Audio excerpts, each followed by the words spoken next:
हरे कृष्णा। तत्पश्चात अर्जुन आगे बढ़े और आगे बढ़कर उनका सैंधवों के साथ युद्ध हुआ। सैंधव अत्यंत बलशाली थे, परंतु अर्जुन के समक्ष वह टिक न सके। समस्त सैंधव वीरों को कष्ट पाते देखकर धृतराष्ट्र की पुत्री दुशाला, जो कि उसी राज्य में थी, अपने बेटे सुरथ के वीर बालक को, जो उसका पौत्र था, साथ लेकर रथ पर सवार होकर रणभूमि में पांडु कुमार अर्जुन के पास आई। उनके आने का उद्देश्य ये था कि सब योद्धा युद्ध छोड़कर शांत हो जाएं। वह अर्जुन के पास आकर आर्त स्वर में फूट फूट कर रोने लगी। शक्तिशाली अर्जुन ने भी उसे सामने देख अपना धनुष नीचे डाल दिया। धनुष त्याग कर कुंती कुमार ने विधि पूर्वक बहन का सत्कार किया और पूछा, बहन बताओ, मैं तुम्हारा कौन सा कार्य करूं? तब दुशाला ने उत्तर दिया, भैया, यह तुम्हारे भांजे सुरथ का औरस पुत्र है। पुरुष प्रवर पार्थ, इसकी ओर देखो, ये तुम्हें प्रणाम करता है।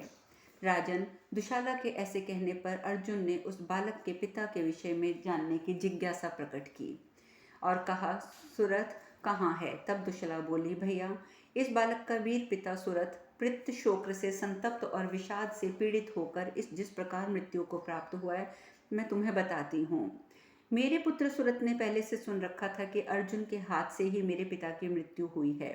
इसके बाद जब उसके कानों में यह समाचार पड़ा कि तुम घोड़े के पीछे पीछे युद्ध के लिए यहाँ तक आ पहुंचे, तो वह पिता की मृत्यु के दुख से आतुर होकर अपने प्राणों का परित्याग कर बैठा। अनग, अर्जुन आए, इन शब्दों के साथ तुम्हारा नाम मात्र सुनकर ही मेरा बेटा विषाद से पीड़ित होकर पृथ्वी पर गिर पड़ा और मर गया। प्रभु, उसको ऐसी अवस्था में पड़ा हुआ देखकर उसके पुत्र को साथ लेकर मैं शरण खोजती हुई तुम्हारे पास आई हूँ। ऐसा कहकर धृतराष्ट्र पुत्री दुशला दीन होकर आर्त स्वर में विलाप करने लगी। उसकी दीन दशा देखकर अर्जुन ने भी दीन भाव से अपना मुंह नीचे किया। उस समय दुशला ने उससे फिर कहा, भैया, तुम कुरुकुल में श्रेष्ठ और धर्म को जानने वाले हो, अतः दया करो, अपनी इस दुखिया बहन की ओर देखो और भांजे के बेटे पर भी कृपा दृष्टि करो। मंद बुद्धि दुर्योधन और जयद्रथ को भूलकर हमें अपनाओ। जैसे अभिमन्यु ने शत्रु वीरों का संहार करके परीक्षित का जन्म हुआ है, उसी प्रकार सुरथ से यह मेरा महाबाहु पौत्र उत्पन्न हुआ है। पुरुषी, मैं इसी को लेकर समस्त योद्धाओं को शांत करने के लिए आज तुम्हारे पास आई हूँ। तुम मेरी इस बात को सुनो। यह उस मंद बुद्धि जयद्रथ का पौत्र तुम्हारी शरण में आया है, अतः इस बालक पर तुम्हें कृपा करनी चाहिए। महाबाहो धनंजय, ये तुम्हारे चरणों में सिर रखकर तुम्हें प्रसन्न करके तुम्हारे लिए शांति की याचना करता है, अतः अब तुम शांत हो जाओ। यह अबोध बालक है, ये कुछ नहीं जानता है, इसके बंधु नष्ट हो चुके हैं, अतः धर्मज्ञ अर्जुन, तुम इसके ऊपर कृपा करो, क्रोध ना करो। इस बालक का पितामह जयद्रथ अनार्य, नृशंस और तुम्हारा अपराधी था, उसको भूल जाओ, पर इस बालक पर कृपा करो। जब दुशला इस प्रकार करुणा युक्त वचन कहने लगी, तब राजा धृतराष्ट्र और गांधारी देवी को याद करके दुख और शोक से पीड़ित हो क्षत्रिय धर्म की निंदा करने लगे। उस शास्त्र धर्म को धिक्कार है जिसके लिए मैं अपने सारे बंधु बांधवों को यमलोक पहुंचा चुका हूँ। ऐसा कहकर अर्जुन ने दुशला को बहुत सांत्वना दी और उसके प्रति अपने कृपा प्रसाद का परिचय दिया। फिर प्रसन्नतापूर्वक उससे गले मिलकर उसे घर की ओर विदा किया। तदंतर सुमुखी दुशला ने उस महान समर से अपने समस्त योद्धाओं को पीछे लौटाया और अर्जुन की प्रशंसा करती हुई अपने घर लौट गई। इस प्रकार सैंधव वीरों को परास्त करके अर्जुन इच्छानुसार विचरने और दौड़ने वाले उस घोड़े के पीछे पीछे स्वयं भी दौड़ने लगे।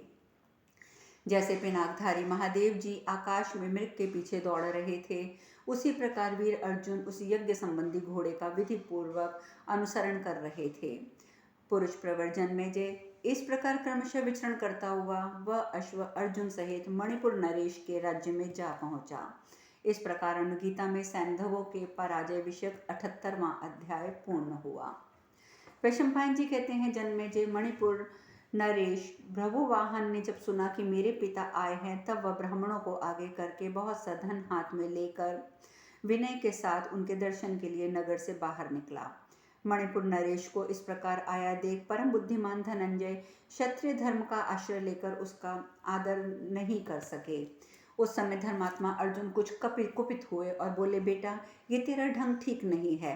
जान पड़ता है तू क्षत्रिय धर्म से बहिष्कृत हो गया है। पुत्र, मैं महाराज युधिष्ठिर की यज्ञ संबंधी अश्व की रक्षा करता हुआ तेरे राज्य के भीतर आया हूँ। फिर भी तू मुझसे युद्ध क्यों नहीं करता? तुझ दुर्बुद्धि को अधिकार है। तू निश्चय ही क्षत्रिय धर्म से भ्रष्ट हो गया है, क्योंकि युद्ध में के लिए आए हुए मेरा स्वागत सत्कार तो समान नीति से कर रहा है। तूने संसार में जीवित रहकर भी कोई पुरुषार्थ नहीं किया है, तभी तो एक स्त्री की भांति तू यहाँ युद्ध के लिए आए हुए मुझसे शांतिपूर्वक साथ लेने के लिए चेष्टा कर रहा है। दुर्बुद्धि नराधम, यदि मैं हथियार रखकर खाली हाथ तेरे पास आता तो इस ढंग से मिलना ठीक हो जाता। पतिदेव अर्जुन जब अपने पुत्र ब्रहुवाहन से ऐसी बातें कह रहे थे, उस समय नाग कन्या उलूपी उस बात को सुनकर उनके अभिप्राय को जान गई और उनके द्वारा किए गए पुत्र के तिरस्कार को सहन न करके धरती छेद कर वहां चली आई। प्रभु, उसने देखा कि पुत्र ब्रहुवाहन नीचे मुखी किसी सोच विचार में पड़ा हुआ है और युद्धार्थी पिता उसे बारंबार डांट फटकार रहे हैं। तब मनोहर अंगों वाली नाग कन्या उलूपी धर्म निपुण ब्रहुवाहन के पास जाकर धर्म संपत बात बोली। बेटा, तुम्हें विदित होना चाहिए कि तुम्हारी विमाता नाग कन्या उलूपी है। तुम मेरी आज्ञा का पालन करो, इससे तुम्हें महान धर्म की प्राप्ति होगी। तुम्हारे पिता कुरुकुल श्रेष्ठ वीर और युद्ध के मद से उन्मत्त रहने वाले हैं, अतः इनके साथ युद्ध करो। ऐसा करने से वे तुम पर प्रसन्न होंगे, इसमें संशय नहीं है। भरतश्रेष्ठ माता के द्वारा इस प्रकार अमर्ष दिलाए जाने पर महातेजस्वी राजा ब्रहुवाहन मन ही मन युद्ध करने का निश्चय कर बैठे। सुवर्ण कवच पहनकर सैकड़ों तरकसों से भरे हुए उत्तम रथ पर वे आरूढ़ हुए। उस रथ में सब प्रकार की युद्ध सामग्री सजा रखी थी। पार्थ द्वारा सुरक्षित उस यज्ञ संबंधी अश्व के पास जाकर उस वीर ने अश्व दीक्षा शिक्षा विशारद पुरुषों के द्वारा उसे पकड़वा लिया। घोड़े को पकड़ा गया देखकर अर्जुन मन ही मन बहुत प्रसन्न हुए। यद्यपि वे भूमि पर खड़े थे तो भी रथ पर बैठे हुए अपने पुत्र को युद्ध के लिए मैदान में आगे बढ़ने से रोकने लगे। राजा ब्रहुवाहन ने वहां अपने वीर पिता को विषैले सर्पों के समान जहरीले और तेज किए हुए सैकड़ों बाण समूहों द्वारा बींधकर अनेक बार पीड़ित किया। वे पिता और पुत्र दोनों प्रसन्न होकर लड़ रहे थे। उन दोनों का वह युद्ध देवासुर संग्राम के समान भयंकर जान पड़ता था। उसकी इस जगत में कहीं भी तुलना नहीं थी। ब्रहुवाहन ने हंसते हंसते पुरुष सिंह अर्जुन के गले की हंसली में झुकी हुई गांठ वाला एक बाण मार दिया। महाबाहु जैसे सांप बांबी में घुस जाता है, उसी प्रकार वह बाण अर्जुन के शरीर में घुस गया और उसे छेद कर पृथ्वी में समा गया।